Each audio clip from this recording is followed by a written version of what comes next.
Hi, this is Todd Kelting. This is Tuesdays with Todd, the video edition. Today we are putting the pieces together. Actually, I'm not really doing a good job of that right now. I'm at an impasse.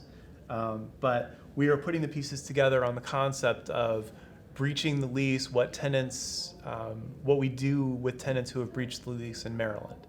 For a tenant who has breached the lease in the middle of a lease term, there are two different length notices that can be issued to those tenants.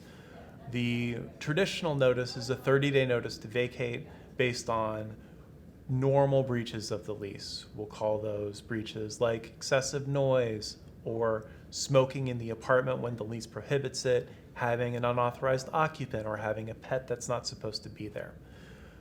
The 30-day notice is more standard. The shorter 14-day notice is for serious breaches where there is a risk of harm being done to either people on the property or the property itself. These notices are for tenants who are engaged in acts of violence or threats of violence, or who are dealing drugs on your property, things like that. So these notices are the first step in being able to remove a tenant from a property who's breached the lease.